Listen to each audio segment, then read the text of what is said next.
here. Here I am. I knew all I had to do is click a button. Hey, everybody, you were back in the limelight. I think this is the 10th one today that we've done. We're going live. I call it We're Going Live Wednesdays because I just decided we're going to stop recording and hoping and just, put it out live. We're having a great time doing that. At least that's what you're telling me as I've been listening and reading to the comments all day long. And I want to remind you that you're going to be able to see it right now live, but don't forget that you can watch this video at a later date on Roku, Apple TV, Amazon Fire TV, Google Play, Dailymotion, and on another 100 smart TV apps. You're also going to be able to hear this interview on the podcast platforms, all of them, wherever you get your podcasts from. So Apple, Google, Amazon Music, iHeartRadio, Stitcher, Spotify, Pandora, and Podbean. Also, this is the last day you'll be seeing this iteration of the magazine. It is In the Limelight with Clarissa, intelligent media for the savvy entrepreneur.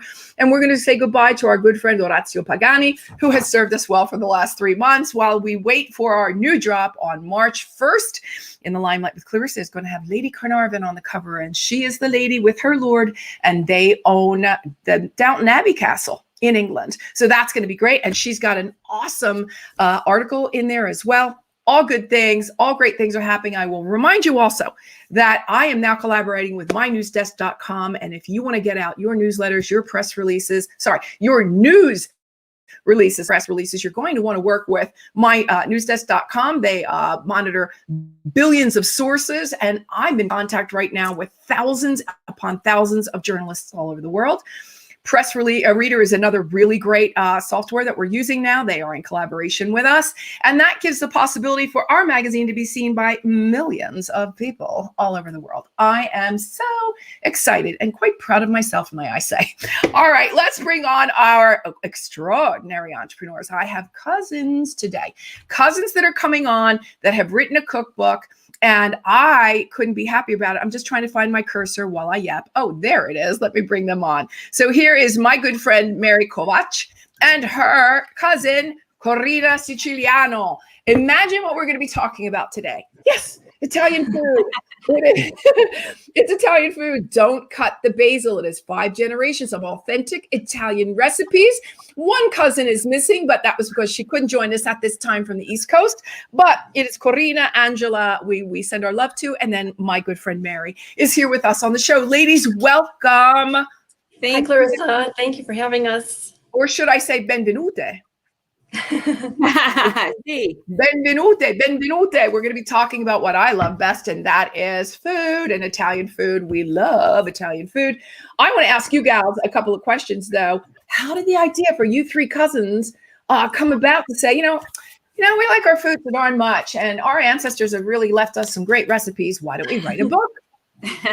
Well, our grandmothers were sisters, and when my grandmother passed, Angela and Corina invited me over, and we reconnected, eating, telling stories about our grandmothers and the things that they would do or say, and then we started sharing family recipes. And there was something really special about the connection that we had with one another and then with our grandmothers. And we thought, how else could we capture our family than to write a cookbook about it? So that's how it came to be. So the grandmothers were old country or first generation? Old country? No, first generation. First generation. So obviously they were bringing recipes in from the old country. I love the fact that you did this. Let me get it right. That is some of the cool, let me go this way. Where am I going? There we go. Some of the coolest stuff ever is that you guys ladies decided to put the pictures of your ancestors in the book. I think that I love that stuff. That just doesn't it bring it right home when you do that? Didn't you have that feeling the second you did it? It was like, wow, that brings it right home. And so there are many, many more pictures, but let's get to the manja part. And here, who are they? The 2 grandmothers? Yes. On the left in the purple is Nonna Josie, Angela and Corina's grandmother, and then Nonna Mary, my namesake, is on the right with a white blazer. Whoa, le nonne. That's extraordinary. Okay, so Don't Cut the Basil. There's got to be something behind this title. I'd love to know what that is. So we didn't want to go with your typical family, Italian family recipes or authentic Italian. And one of the sections we included in our cookbook were things we learned about our grandmothers and mothers. And we initially came up with this long list, and then we narrowed it down to about 15 lessons. And then when we were looking for the title of our book, Don't Cut the Basil actually popped, and we thought it was a fun lesson to kind of represent our book. So, yeah, because, you do cut basil, but I've seen many Italian women rip basil. Yes, you too. They just rip it, right, and then throw it in there. So what does it mean to you, Corina? I mean, to be able to, personally share like this, not only your Italian heritage, but, you like your entire Italian family and the recipes. Yes, Got to be extraordinary. It is. And, I think growing up, we've always told stories about being Italian. And I think about everybody has a story, right? Whether your family came from Italy or migrated from another country, you have a story. And since my maternal and my paternal side is all Italian, growing up, that's all we talked about was everything had to do with being Italian, our food, our holidays, just everything that we did. We're short, we're Italian, I tan easy, I'm Italian, So for me to finally get it out there and really share with even a broader group of, people who may not have family that came over as recent in a way that we did Right.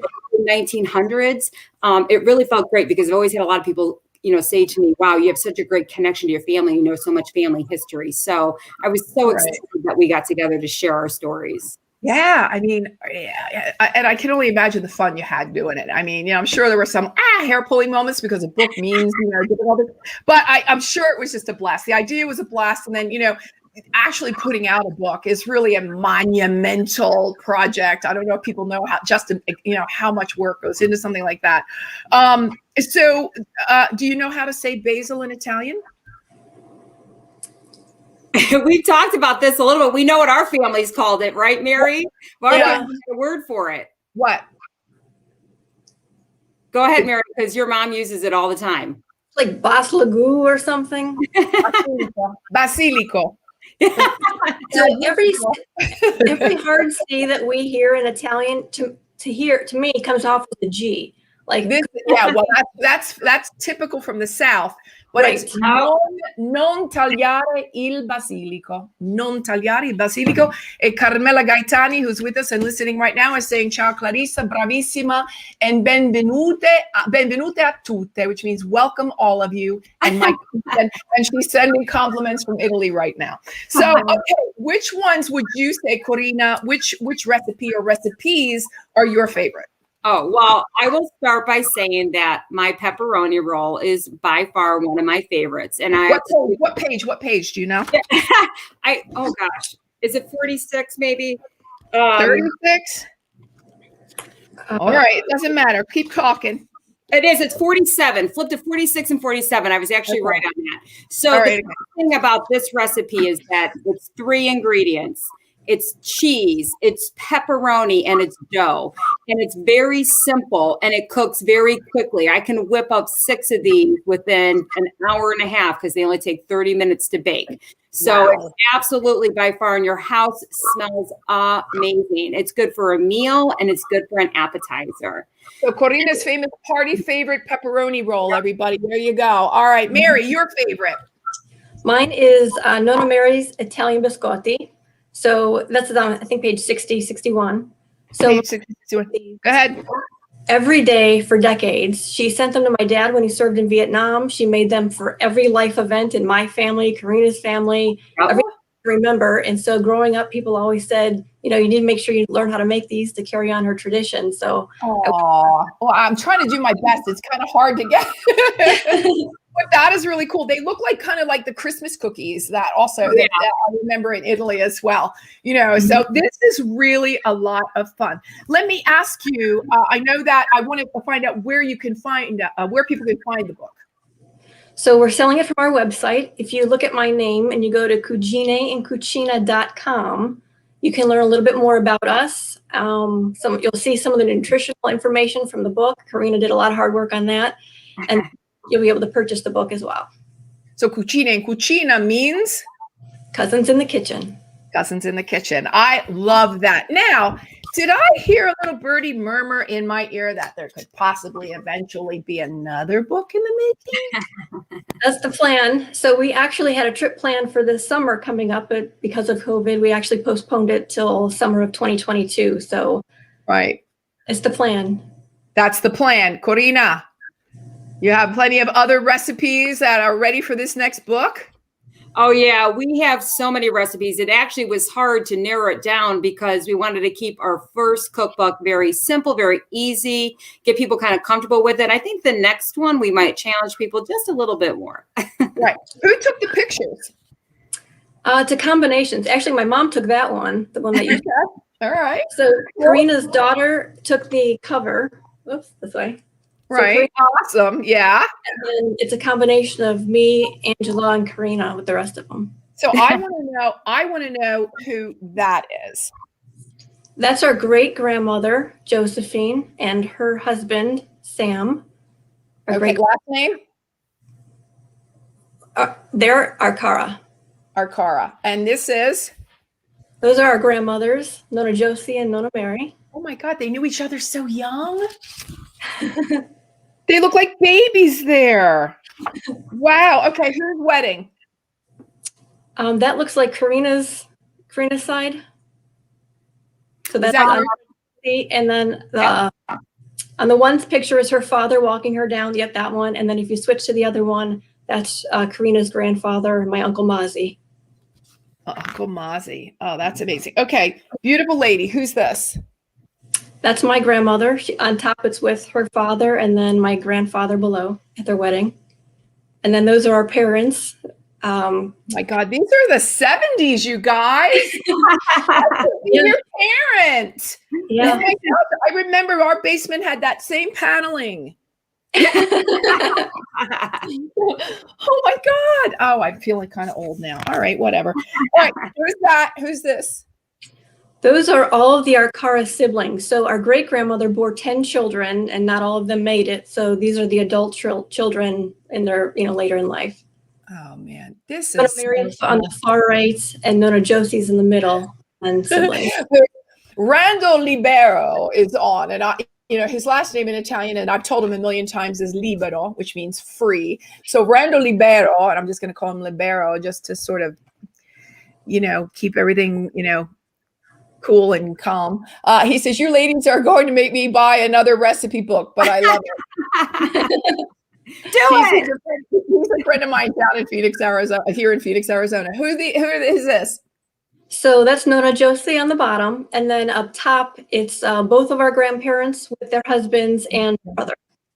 Those are the 60s if I've ever seen them at the top right there. Oh, man. And, I'm not for nothing, but, we Irish kind of did the same thing. It just didn't taste as good. We had the paneling and we had to do the same fashion, but the food, no. All right. And that's Nona Josie, I think, right? Mary. Nona Mary. Okay. Yes. And this is, there you are. Yes, that's me with my grandmother, Nona Mary. Oh, I'm showing all the pictures. I hope you don't mind. I just that's okay. It's a cool thing. Oh, who's this? That's my mother, Mama Smita, and my grandmother, Nona Mary. Love that. And that's yep. Go ahead. That's me and my sister, and a picture of my mother and my grandmother. Right. So that's Angela that couldn't be with us today because she had prior engagement. But that's this is so cute.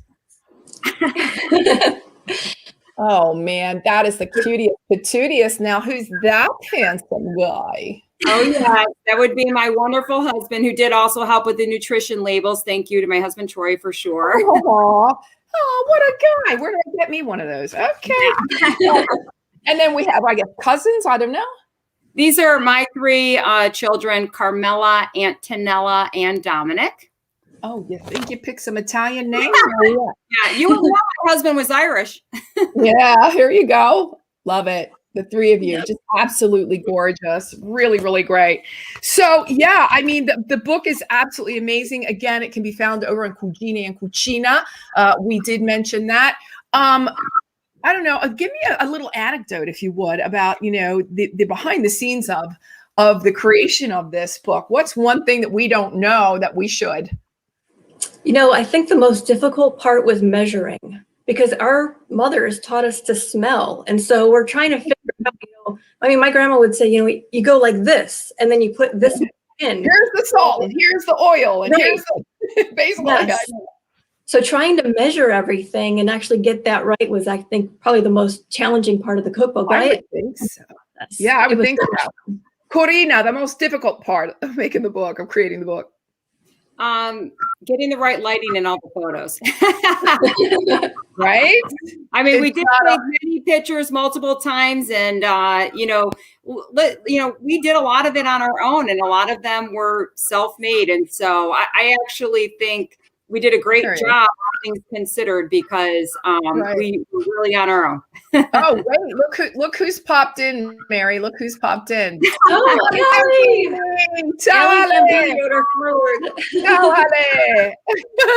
Did you tell her we were going to be on, or did she just find us? No, I didn't tell her. Look, Ale, there's your name, Ale, right there. Chef and author. I love Ali Gambini, and she has a great book. We're going to have her on with her book also. We'll get her on the show. Why not? I mean, I don't know if there can never be enough Italian cookbooks. What do you girls think? No, agreed. Right? I know. So here's another question I have for you, and I know what mine is. Your favorite, Ali is sending a kiss, your favorite Italian dessert?